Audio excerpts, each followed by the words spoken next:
Monsieur le sous-préfet, bonsoir. Bienvenue au Talent du Pays d'Aix. Je profite de votre présence pour vous poser quelques questions au nom des entrepreneurs que nous sommes.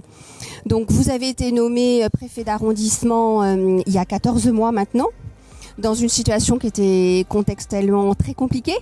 Quel bilan pourriez-vous tirer de cette année et notamment de la portée du plan de relance gouvernementale sur les entreprises du Pays d'Aix? Bonsoir d'abord et merci de votre accueil ici au Talent du Pays d'Aix. Vaste question. Hein, bon, ce qu'on peut dire, c'est que d'abord, ça c'est plutôt une bonne nouvelle. On sent bien que nous sommes en train petit à petit de sortir de la crise sanitaire. On avait déjà quelques réflexes, mais ces réflexes ils sont importants, à savoir que nous n'avons pas de nouveaux variants à l'horizon.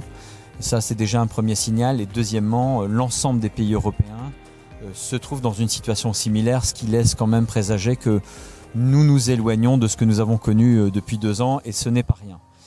Vous posiez aussi la question du plan de relance. Je crois que vous êtes bien placé, comme beaucoup de vos collègues, pour mesurer à quel point l'action du gouvernement a été extrêmement forte pour soutenir toute l'économie, à la fois sur les mesures du chômage partiel, mais aussi de tous les accompagnements de subventions et financiers qui ont permis, je crois, pendant 2 ans au pays de tenir aussi bien qu'il le pouvait. Mais je crois qu'au final, on s'en sort plutôt bien sur le plan économique. D'ailleurs, certains secteurs ont connu en 2021 une grosse croissance, pas tous évidemment, mais globalement, nous sommes dans une période qui, au bilan, est plutôt satisfaisante. Voilà.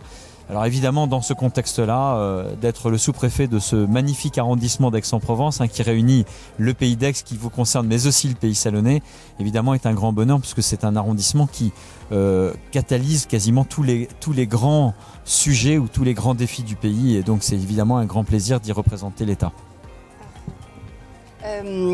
Lors de plusieurs de vos interventions, vous avez fait état de votre volonté de veiller à ce que notre territoire reste attractif. Attractif, c'est un mot que vous prononcez souvent et c'est une notion qu'on partage tous. Donc concrètement, quelles actions souhaitez-vous mener pour atteindre votre objectif, notamment sur Aix-en-Provence et ses communes limitrophes ? Oui, vous avez raison. C'est un sujet absolument essentiel parce que c'est un sujet qui rejoint l'ensemble des secteurs dans une préoccupation de développement du territoire. On est sur un territoire qui est assez magique puisqu'il bénéficie d'une attractivité naturelle incontestable. Son climat, sa qualité de vie, sa chaleur de vivre, ses produits, c'est évidemment des atouts incontestables. Mais ce qu'on oublie de dire, c'est que l'attractivité d'un territoire s'arrête souvent là où commence la concurrence entre les territoires. Et évidemment, ce territoire du Pays d'Aix, il est en concurrence avec des territoires importants voisins. On pourrait évidemment parler de Marseille, mais d'une certaine manière, la concurrence, elle est aussi à Montpellier, elle est à Lyon et elle est à Nice. Et donc, évidemment, notre attractivité, elle se jauge à sa capacité justement à tenir cette compétition. Et puis, on voit bien aussi qu'on a des sujets de risque. L'augmentation du prix du foncier, qui est une réalité aujourd'hui, pour les entreprises comme pour les familles, pour les ménages. L'augmentation, le changement climatique, avec l'augmentation des températures. Voilà quelques étés que nous avons plusieurs épisodes caniculaires qui modifient petit à petit aussi notre façon de vivre.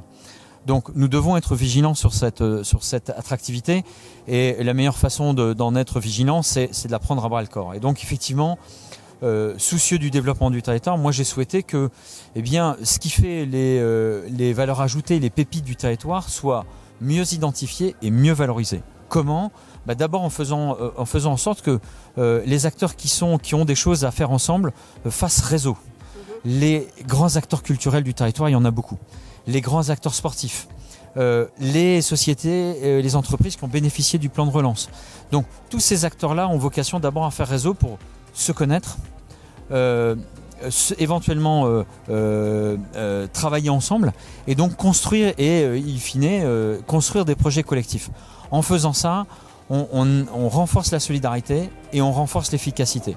L'objectif, c'est qu'au bout d'un moment, tout ce qui fait ambassadeur du territoire puisse se réunir et faire corps pour donner plus de puissance au territoire, à la fois pour ceux qui travaillent déjà, être fiers de ce que nous sommes, mais aussi attirer d'autres acteurs, pas forcément économiques, mais qui vont faire la richesse du territoire de demain, à commencer par les jeunes générations.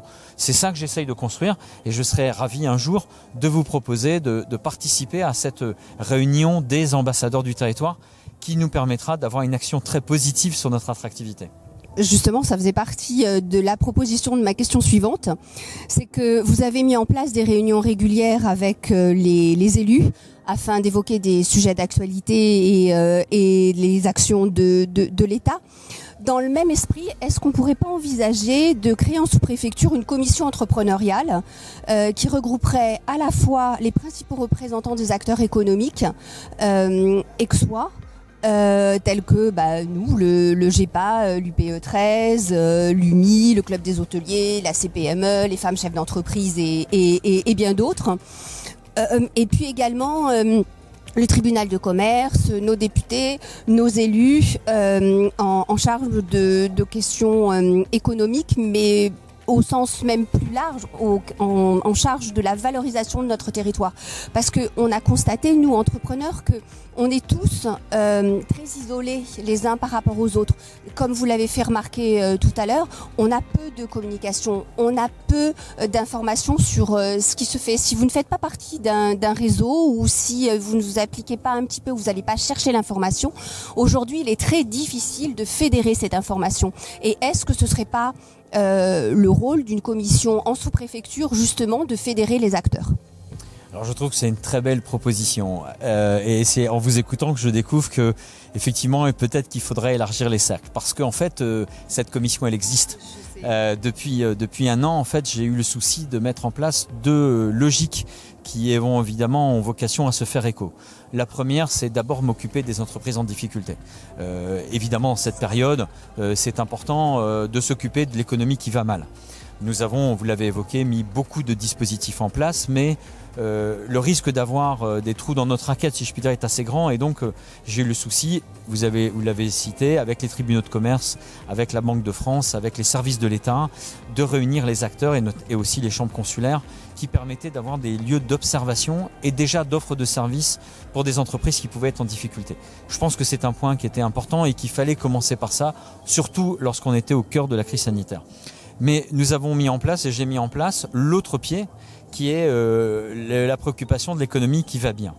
Alors, vous avez raison, dans ce comité stratégique, il n'y a pas toutes les structures que vous avez citées, mais je pense qu'il faut élargir le cercle et je prends au pied levé votre proposition pour élargir le cercle. En fait, dans ce comité, il y a une partie des institutions dont j'ai parlé, il y a aussi vos collègues de l'UPE 13, bien sûr, qui ont vocation à représenter un certain nombre d'acteurs, mais aussi des acteurs comme les missions locales, etc. Et nous avons, en fait, cette année, choisi de travailler sur deux thèmes en priorité.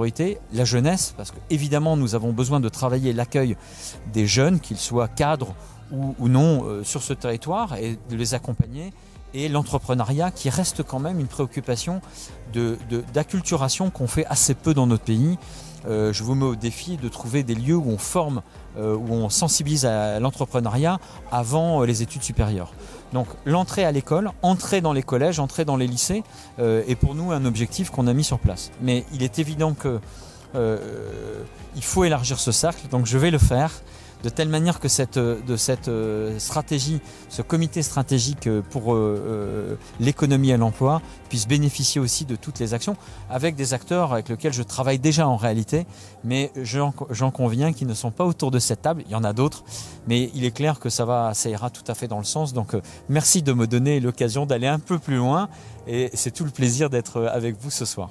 Bon, en tout cas, nous en sommes ravis et pour finir, une petite question, c'est que aujourd'hui, il est très compliqué de rentrer en contact avec vos services, que ce soit téléphoniquement, se rendre sur place, c'est quasi impossible.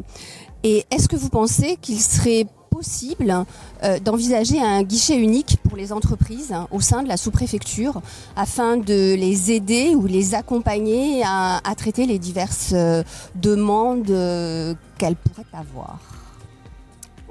Je pense notamment au titre de séjour, par exemple, qui est pour un certain nombre de secteurs de notre économie un vrai souci. Écoutez, je pense qu'il y a toujours à améliorer les choses. Alors néanmoins, laissez-moi quand même vous dire que j'ai pas exactement cette perception d'être dans une maison qui est inaccessible.